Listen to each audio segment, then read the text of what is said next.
Olá, queridos irmãos e amigos. Sejam muito bem-vindos a este Café da Manhã Espiritual, o texto diário de hoje, quarta-feira, 26 de agosto.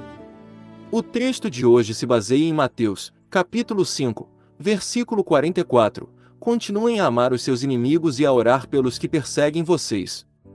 Essas palavras de Jesus podem ser difíceis de colocar em prática quando somos tratados injustamente. É natural sentir dor quando alguém nos ofende, nos acusa ou tenta nos prejudicar. Mas Jesus nos ensina que não precisamos permitir que a injustiça determine a pessoa que vamos nos tornar. Hoje vamos analisar como Jesus reagiu à injustiça, por que orar por quem nos trata mal pode diminuir o ressentimento e como confiar na justiça de Jeová nos dá paz. Jesus não disse apenas para tolerarmos nossos inimigos. Ele disse para continuarmos a amá-los e orarmos pelos que nos perseguem. Esse amor não significa provar o que uma pessoa faz de errado, fingir que uma injustiça não aconteceu ou nos colocar numa situação perigosa. O amor cristão envolve escolher uma maneira de agir de acordo com os princípios de Jeová. Podemos desaprovar completamente uma atitude, ainda assim, nos recusar a alimentar ódio. Quando somos ofendidos, talvez nosso primeiro impulso seja pensar repetidamente no que aconteceu ou desejar revidar. Jesus nos convida a seguir outro caminho, não permitir que o comportamento de outra pessoa controle nosso coração. Se alguém age de forma injusta, podemos reconhecer claramente que aquilo está errado. Em certas situações, talvez seja necessário tomar medidas apropriadas para nos proteger ou buscar ajuda. O conselho de Jesus não exige que ignoremos a realidade. A questão é o que acontece dentro do nosso coração. Podemos lidar com uma injustiça sem transformar a pessoa que nos feriu no centro de nossos pensamentos. Podemos defender o que é correto sem cultivar vingança. Podemos estabelecer limites sem alimentar ódio. Assim, o mandamento de Jesus também protege nosso próprio coração. Não permitimos que a maldade de outra pessoa produza maldade dentro de nós. Jesus relacionou duas ações, amar e orar. A oração pode mudar a maneira como enxergamos uma situação. Quando alguém nos machuca, é fácil repetir mentalmente apenas os aspectos negativos daquela pessoa. Mas quando levamos o assunto a Jeová, nossa perspectiva pode começar a mudar. Podemos pedir ajuda para não alimentar ressentimento, sabedoria para saber como agir e autocontrole para não responder impulsivamente. Podemos até pedir que a pessoa tenha a oportunidade de mudar. Tal oração não torna a injustiça menos grave. Ela impede que a injustiça domine nosso coração. É difícil imaginar tudo o que Jesus suportou. Ele era completamente inocente. Mesmo assim, foi acusado falsamente, ridicularizado, humilhado, agredido e condenado a uma morte extremamente dolorosa. Ele sabia que o tratamento que recebia era injusto. Ninguém entendia melhor do que ele a diferença entre justiça e injustiça. Mesmo assim, Jesus não permitiu que a crueldade dos outros transformasse seu coração. Em momentos de sofrimento intenso, normalmente pensamos em nossa própria dor. Jesus, porém, ainda conseguia demonstrar compaixão. A reação dele mostra que a verdadeira força nem sempre é revidar. Muitas vezes é ter poder para revidar e escolher não fazer isso. Enquanto estava na estaca de tortura, Jesus orou ao Pai pedindo perdão para aqueles que não compreendiam plenamente o que estavam fazendo. As publicações oficiais explicam que Jesus provavelmente tinha em mente os soldados romanos que pregaram suas mãos e seus pés na estaca. Eles não sabiam quem Jesus realmente era. Talvez ele também tivesse em mente outros que naquele momento agiam contra ele, mas que mais tarde poderiam mudar. Pense nisso, Jesus não fez essa oração depois que tudo tinha terminado e a dor havia passado. Ele fez isso enquanto sofria. Isso torna seu exemplo extraordinariamente poderoso. Uma injustiça pode produzir duas dores. A primeira é a dor causada pelo que aconteceu. A segunda pode surgir depois, quando alimentamos continuamente raiva, ressentimento e desejo de vingança. Nem sempre podemos impedir a primeira dor. Mas, com a ajuda de Jeová, podemos evitar que a segunda cresça indefinidamente. Jesus continuou sendo amoroso, misericordioso, obediente e leal a Jeová. Isso nos leva a uma pergunta importante: Quando alguém me trata mal, essa pessoa vai conseguir determinar o tipo de pessoa que eu vou ser? Se continuamos aplicando os princípios de Jeová, preservamos nosso coração e nossa amizade com Ele. O comentário de hoje destaca um benefício muito prático. Quando oramos pelas pessoas que nos maltratam, podemos diminuir o ressentimento e a raiva. Isso não acontece necessariamente em uma única oração. Talvez na primeira vez ainda estejamos profundamente magoados. Podemos começar pedindo a Jeová ajuda para controlar nossos sentimentos. Depois, com o tempo, talvez consigamos pedir que a situação seja resolvida de maneira justa e que a pessoa tenha oportunidade de reconhecer seus erros. A oração nos lembra de algo fundamental: nós não somos o juiz final. Jeová conhece todos os fatos, entende as motivações e sabe exatamente o que é justo.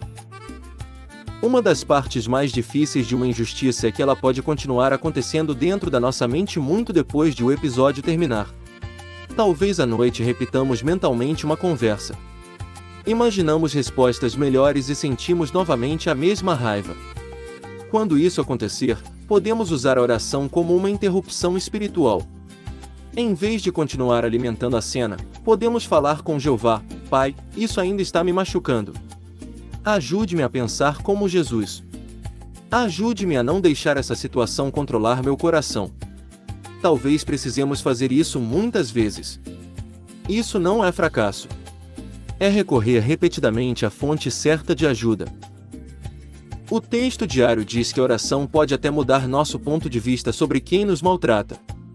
Talvez com o tempo consigamos reconhecer que a pessoa também é imperfeita, que pode ter agido por ignorância, medo, orgulho ou por experiências que desconhecemos. Isso não justifica o erro, mas pode nos ajudar a não reduzir toda a identidade dela a uma única atitude ruim. Jesus conseguiu olhar para os soldados e perceber algo importante: eles não entendiam completamente o que estavam fazendo. Quando tentamos enxergar além da ofensa, às vezes descobrimos que há mais na situação do que imaginávamos. E quando não entendemos a motivação da pessoa, podemos confiar que Jeová entende. O comentário também é realista. Não sabemos que injustiças ainda poderemos enfrentar até o fim deste sistema. Isso não precisa nos deixar com medo. Podemos usar o presente para treinar nosso coração. As pequenas injustiças de hoje podem ser oportunidades para aprender a reagir como Jesus. Talvez alguém fale conosco de maneira ríspida, sejamos mal interpretados ou outra pessoa receba o crédito por algo que fizemos. Cada vez que escolhemos não revidar impulsivamente, estamos fortalecendo uma qualidade que poderá ser necessária em provas maiores. A fidelidade é construída em decisões diárias. Pedro incentiva os cristãos a serem unidos na mente, a terem empatia, amor fraternal, terna compaixão e humildade. Essas qualidades são especialmente importantes quando somos tratados injustamente. A empatia nos ajuda a tentar entender o que pode estar acontecendo com a outra pessoa. A terna compaixão impede que nos tornemos frios. A humildade nos ajuda a reconhecer que também cometemos erros e dependemos do perdão de Jeová. Isso não significa aceitar abusos ou injustiças. Significa impedir que a dor destrua qualidades que levamos anos para desenvolver. Uma injustiça pode testar nossa espiritualidade, mas também pode revelar quanto os princípios de Jeová já moldaram nosso coração. O texto nos orienta a não pagar mal com mal nem insulto com insulto. Em vez disso, devemos retribuir com uma bênção. Essa instrução vai contra uma tendência comum: se ele falou assim comigo, vou falar assim com ele. Mas esse ciclo não produz paz. Cada resposta agressiva cria uma nova razão para outra pessoa revidar. Alguém precisa interromper o ciclo. O cristão maduro decide que o mal não vai determinar sua resposta. Ele escolhe agir de acordo com os princípios de Jeová, não de acordo com a provocação recebida. Às vezes, o mundo apresenta a vingança como força e o autocontrole como fraqueza. A Bíblia mostra o contrário. É fácil responder impulsivamente quando estamos com raiva. É muito mais difícil controlar palavras e ações quando sentimos que temos razão para estar indignados. Recusar-se a pagar na mesma moeda exige domínio próprio. Jesus demonstrou coragem diante de autoridades, defendeu a verdade e permaneceu fiel sob pressão extrema. Mesmo assim, não transformou coragem em agressividade. Quando decidimos não responder a um insulto com outro insulto, demonstramos que outra pessoa não controla nossas ações. Retribuir com uma bênção não significa elogiar uma atitude errada. Significa escolher palavras e ações que não aumentem o conflito. Às vezes, uma resposta calma pode diminuir a tensão. Em outras situações, talvez seja melhor não responder naquele momento. Podemos esperar até que nossas emoções estejam mais tranquilas. Também podemos evitar falar mal da pessoa para outros apenas para conseguir apoio. Responder com uma bênção pode incluir manter respeito, desejar que a pessoa faça mudanças positivas e deixar a justiça final nas mãos de Jeová. Assim, quando a situação termina, podemos dizer: eu não controlei o que a outra pessoa fez, mas, com a ajuda de Jeová, controlei minha resposta. As informações oficiais de jw.org explicam outra razão para amar os inimigos: a bondade pode fazer uma pessoa mudar de atitude. Nem sempre isso vai acontecer. Não podemos controlar a reação de ninguém. Mas responder com bondade pode surpreender alguém que esperava hostilidade. Uma pessoa talvez esteja acostumada a viver num ciclo em que agressão gera agressão. Quando encontra alguém que não reage dessa maneira, ela pode começar a refletir. Nossa boa conduta pode mostrar, na prática, a diferença que os princípios bíblicos fazem. Mesmo que a pessoa nunca mude, nossa bondade não foi desperdiçada, porque demonstramos lealdade a Jeová. Uma das razões pelas quais sentimos desejo de vingança é o medo de que a injustiça fique sem resposta. Mas nenhum fato está escondido de Jeová. Ele conhece exatamente o que aconteceu, o que foi dito, o que foi feito e até motivações que não conseguimos enxergar. Por isso podemos deixar a justiça final nas mãos dele. Isso não significa que nunca tomaremos medidas apropriadas quando necessário. Significa que não precisamos alimentar vingança pessoal. Existe uma grande diferença entre buscar uma solução justa e desejar fazer alguém sofrer porque nos fez sofrer. Confiar em Jeová nos ajuda a perceber essa diferença. Quando enfrentamos uma injustiça, podemos perguntar: o que eu quero mais neste momento? Provar que estou certo ou continuar imitando Jesus? Talvez consigamos vencer uma discussão e, ao mesmo tempo, perder a paz. Talvez consigamos dizer algo que machuque a outra pessoa, mas depois nossa consciência fique pesada. Imitar Jesus nos ajuda a pensar além do momento. Perguntamos: como vou me sentir depois? Minha resposta vai honrar Jeová? Vai melhorar ou piorar a situação? Estou reagindo por princípios ou apenas pela emoção? Essas perguntas criam um pequeno espaço entre a provocação e nossa resposta. Nesse espaço podemos escolher agir de maneira espiritual. Às vezes, a injustiça dói ainda mais quando vem de alguém próximo. Uma palavra de um desconhecido pode incomodar, mas uma palavra injusta de alguém que amamos pode ferir profundamente. Nessas situações, talvez seja necessário mais tempo para processar os sentimentos. Podemos conversar com Jeová antes de conversar com a pessoa. Isso pode evitar que a primeira conversa seja dominada pela raiva. Depois, se for apropriado, podemos explicar com calma como fomos afetados. Perdoar não significa necessariamente que a confiança será reconstruída imediatamente. Mas podemos trabalhar para remover o desejo de vingança do coração desde o início. Também podemos enfrentar oposição por causa da nossa fé. Talvez alguém ridicularize nossas crenças, faça comentários ofensivos ou tente nos provocar. Mateus, capítulo 5, versículo 44, é especialmente importante nessas situações. Jesus não nos ensinou a responder à perseguição com ódio. Ele nos ensinou a orar. Nossa maneira de reagir pode ser um poderoso testemunho. Uma pessoa talvez não se lembre de todos os argumentos que usamos, mas pode se lembrar de que fomos respeitosos quando ela não foi.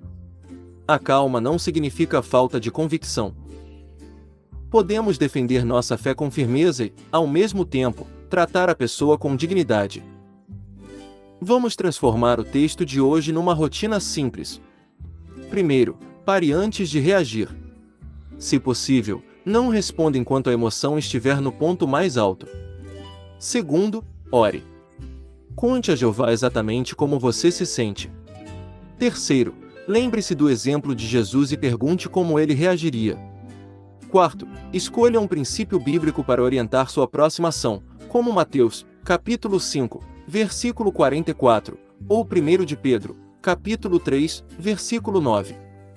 Quinto, entregue a justiça a Jeová. Faça o que é correto e não carregue a responsabilidade de ser juiz.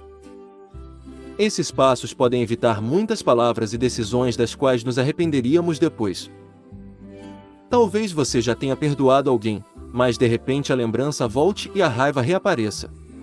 Isso pode acontecer. Perdoar não significa que nossa memória é apagada instantaneamente. Quando a emoção voltar, podemos encarar isso como uma nova oportunidade de entregar o assunto a Jeová.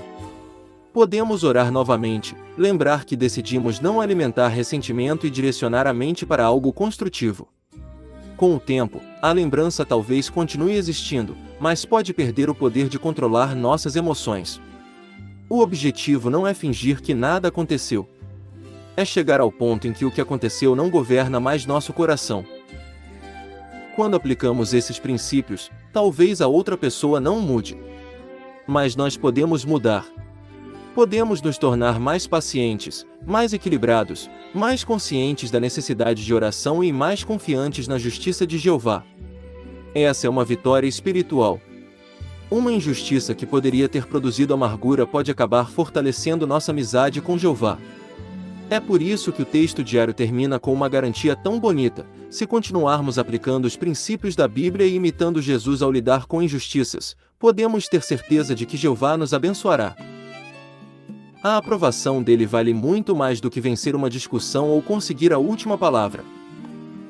Vamos recordar as principais lições. Primeira, amar um inimigo não significa aprovar o que ele faz, significa escolher agir segundo os princípios de Jeová. Segunda, orar por quem nos maltrata pode diminuir ressentimento e raiva. Terceira, Jesus enfrentou injustiça extrema sem permitir que ela o tornasse amargo. Quarta, 1 de Pedro nos ensina a cultivar empatia, compaixão e humildade e a não pagar mal com mal. Quinta, não revidar não é fraqueza, mas domínio próprio. Sexta, podemos deixar a justiça final nas mãos de Jeová. E sétima, cada injustiça pode se tornar uma oportunidade de mostrar que os princípios de Jeová são mais fortes do que nossas emoções. Queridos irmãos e amigos, talvez hoje ninguém nos trate de maneira injusta.